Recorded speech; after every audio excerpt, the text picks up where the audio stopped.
Hello guys, അപ്പോൾ ഇന്ന് നമുക്ക് മീൻ കിട്ടിയിരിക്കുന്നത് അയിലയാണ് കേട്ടോ. ഇന്ന് കുറച്ച് വലിയ അയില ആയിട്ടിരിക്കുന്നത്. ഇടയ്ക്കൊക്കെ കുഞ്ഞ് അയിലായിരുന്നേ. അപ്പോൾ ഇതിനിടയ്ക്ക് തല നീണ്ടു വന്നിട്ടുണ്ട്. എൻ്റെ അമ്മയാണേ എപ്പോഴും പറയും കേട്ടോ, എല്ലാ വീഡിയോയിലും ഒരു കുഞ്ഞിത്തല കാണാറുണ്ട്. എന്നോട് പറയാറുണ്ട് ഒന്ന് പറയണമെന്ന്, പക്ഷേ ഞാൻ മറക്കും കേട്ടോ അവളെ കാര്യം പറയാൻ. അപ്പോൾ ഇന്ന് ഞാൻ പറഞ്ഞിട്ടുണ്ടേ.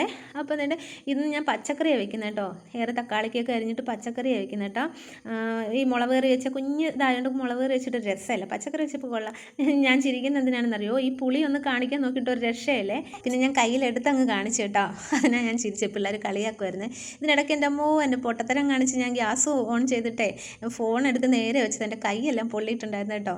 ഓ ശൂന്നൊരു സൗണ്ട് കേട്ട്. അതിൽ നിന്ന് 2-3 കഷ്ണം മീൻ എടുത്ത് പുരട്ടി വെച്ചിട്ടുണ്ടായിരുന്നേ വറുക്കാൻ. അത് കഴിഞ്ഞ് 2-3 തണ്ട് മുരിങ്ങയില പറിച്ചിട്ട് വന്നിട്ടുണ്ടായിരുന്നു കേട്ടോ. അത് മുരിങ്ങയിലക്കറി വെക്കാം. എൻ്റെ അപ്പൂസാണ് കേട്ടോ. അപ്പൂസ് എന്ന് പറഞ്ഞാൽ എൻ്റെ അമ്മുവാണ് എനിക്കതെല്ലാം പിച്ച് തന്നതേ. അമ്മയെ സഹായിക്കാം. അച്ഛമ്മക്ക് പഠിക്കാനുണ്ടായിരുന്നു, പരീക്ഷയല്ലേ, അവൾ ശല്യം ചെയ്തില്ല കേട്ടോ. അപ്പോൾ ഇതെൻ്റെ ഇതെല്ലാം വൃത്തിയാക്കി കൊണ്ടുവന്ന് തന്നെ അമ്മ എന്നെ അതൊന്ന് പറഞ്ഞേക്കണേ എന്ന് പറഞ്ഞിട്ടുണ്ടായിരുന്നു കേട്ടോ കുഞ്ഞ്. അപ്പം മുരിങ്ങയില കറിയൊക്കെ വെച്ച് കുഞ്ഞുങ്ങൾക്ക് അവർക്ക് എന്തെങ്കിലും ഒഴിച്ചെറി വേണമല്ലോ. അപ്പോൾ അതുകൊണ്ട് എനിക്കിതൊന്നും ഇഷ്ടമല്ല കേട്ടോ. എനിക്ക് മഞ്ഞക്കറി ഇഷ്ടമല്ല, എനിക്ക് നല്ല എരിവുള്ള കറികളോട് ഇഷ്ടം കേട്ടോ.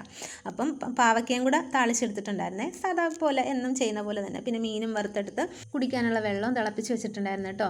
അപ്പോൾ അതെല്ലാം കഴിഞ്ഞ് ചോറുണ്ണാനിരുന്നേ. പാവയ്ക്ക മെഴുക്കുവരട്ടിയും പിന്നെന്താ മീൻ വറുത്തതും കുറച്ച് രസവും ഇന്ന് രാവിലത്തെ കടലക്കറിയും എല്ലാം കൂടെ കൂട്ടി ഇളക്കി ഒരു പിടി പിടിച്ചിട്ടുണ്ടായിരുന്നു കേട്ടോ.